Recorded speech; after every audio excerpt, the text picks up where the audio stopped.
Okay, we're going to help out our vegan friends today.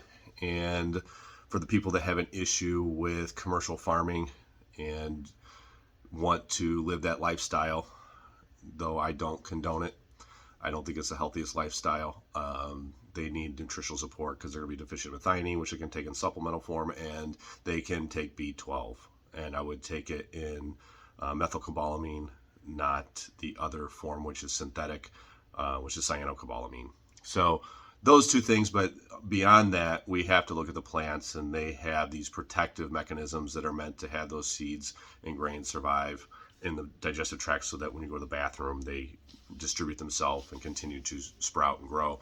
So these endotoxins that are there and oxalates are the two factors we have to worry about. And while you're not going to get rid of the endotoxins per se, the oxalates, we can reduce the oxalate load.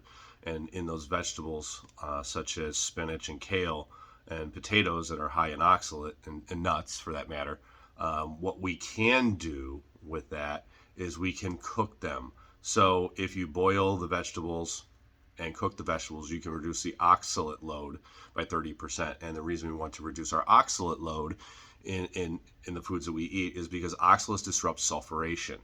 And we need sulfuration to make strong protein bonds, to make hormones, make neurotransmitters. High oxalates can cause autoimmune disease and leaky gut. They can lead to kidney stones and so forth. So we have to pay attention to the load that's there. Now, vitamin C turns into oxalic acid as well, but generally that's a little bit lower. And if you have a double whammy and you have high oxalate load together with the vegetables and the vitamin C, now we create a storm if you're not able to clear them, and we have some genetic variances there that would be problematic.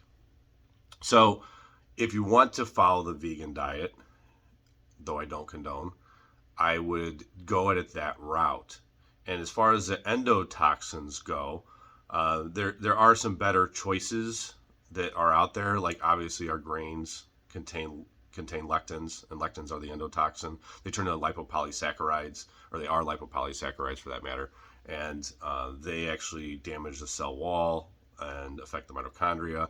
So, I would choose things a little bit lower in lectins, such as white rice, and I would pick stuff from Japan, organic, because it's going to be lower in arsenic. And I would probably pick potatoes because you can cook them for a longer period of time, which seems to help. And those two are pretty safe.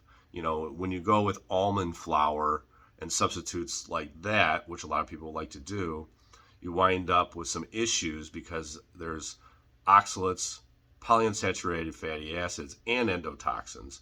So the only nuts that I recommend to people would be macadamia nut because you don't have to deal with the polyunsaturated fatty acids.